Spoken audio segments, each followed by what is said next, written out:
Hello students, you all are welcome again in your channel The Literary Arena. Dear students, in this very video we shall discuss about stanzas. Stanzas क्या हैं और ये कितने प्रकार के होते हैं, इस वीडियो में हम लोग ये देखेंगे।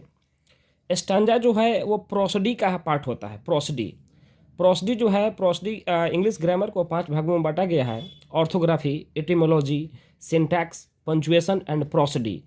और उसी प्रोसडी के अंतर्गत हम लोग स्टांजा और उसके पैटर्न के बारे में समझते हैं। तो स्टांजा क्या होता है? A verse composition is very often divided into sections of lines.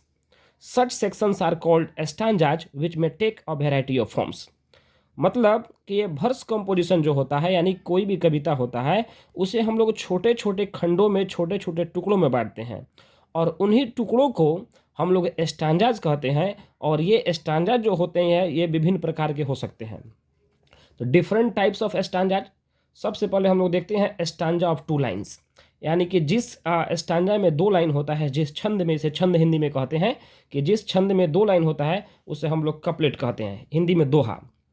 और जब कोई कपलेट 5 एम्बाइक पेंटामीटर में लिखा जाता है तो उसे हम लोग हेरोइक कपलेट कहते हैं। ओके, हेरोइक पोम्स में या एपिक पोम्स में जो है उसका यूज किया जाता है हेरोइक कपलेट का।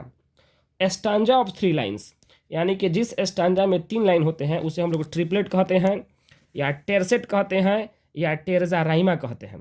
ओके, जैसे ode to the West Wind आप पढ़ेंगे पीबी शैली का, तो वो भी जो है वो टेरजा राइमा में ही लिखा गया है।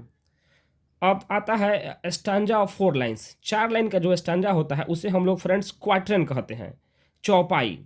इसका राइमिंग स्कीम जो है A B A B A B A B या ए बी बी ए हो सकता है। ओके, और स्टांजा ऑफ 5 लाइन्स इसे क्विंटेट कहते हैं, QUINTET, कभी कभी ये है क्विंटेट। स्टांजा ऑफ 5 लाइन्स, इसमें 5 स्टांजा होंगे। जैसे कि जॉर्ज हर्बर्ट का आप पढ़ेंगे द गिफ्ट्स ऑफ गॉड, वो क्विंटेट के फॉर्म में लिखा गया है। स्टांजा ऑफ 6 लाइन्स इसे सेस्टेट हम लोग कहते हैं। इसमें 6 लाइन होते हैं। जैसे सोनेट को हम लोग पढ़ते हैं तो सोनेट में क्या होता है, एक ऑक्टेव होता है और एक सेस्टेट होता है। तो सेस्टेट में होता है 6 लाइन और ऑक्टेव में होता है 8 लाइन, हम लोग आगे देखेंगे। स्टांजा ऑफ 7 लाइन्स इसे हम लोग कहते हैं चौसेरियन स्टांजा या राइम रोयल। चौसेरियन स्टांजा इसलिए कहते हैं क्योंकि इसका प्रयोग सबसे पहले जेफरी चौसर ने किया था, जिन्हें हम लोग फादर ऑफ इंग्लिश पोइट्री कहते हैं, और इसे राइम रोयल भी कहा जाता है। ओके, और स्टांजा ऑफ 8 लाइन्स, जो 8 लाइन का स्टांजा होता है उसे हम लोग ऑक्टेव कहते हैं या ओटावा राइमा कहते हैं। ऑक्टेव इसे इसलिए कहते हैं क्योंकि ये सोनेट में यूज होता है। सोनेट के फर्स्ट 8 लाइन्स को ऑक्टेव कहते हैं और लास्ट 6 लाइन्स को हम लोग सेस्टेट कहते हैं। ओके, और उसके बाद होता है स्टांजा ऑफ 9 लाइन्स। 9 लाइन का जो स्टांजा होता है उसे हम लोग स्पेंसरियन स्टांजा कहते हैं। इसकी शुरुआत जो है एडमंड स्पेंसर ने अपने मास्टरपीस द फेयरी क्वीन में किया था, इसलिए इसे स्पेंसरियन स्टांजा कहते हैं। फेयरी क्वीन इनका मास्टरपीस है, fairy queen, FAERI, fairy, QUEENE, fairy queen. तो फेयरी क्वीन में इसका प्रयोग किया गया था और चूंकि स्पेंसर के द्वारा इसे लिखा गया इसलिए इसे स्पेंसरियन स्टांजा कहते हैं। जॉन किट्स साहब जो हैं इसका प्रयोग अपने the Eve of Saint Agnes में भी किए हैं। और फाइनली हम लोग देखते हैं ए पोम ऑफ 14 लाइन्स। 14 लाइन की जो कविता होती है उसे हम लोग सोनेट कहते हैं, चतुर्दशपदी कविता। इसमें 14 लाइन होते हैं। इसे 8 और 6 में डिवाइड किया जाता है। 8 लाइन को ऑक्टेव और 6 लाइन को सेस्टेट। 8 और 6 मिलके होते हैं 14 लाइन्स। तो ये हो गया सोनेट का फॉर्म।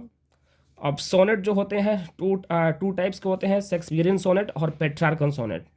तो फ्रेंड्स हम लोग सोनेट के बारे में, सोनेट के टाइप्स के बारे में नेक्स्ट वीडियो में जानेंगे।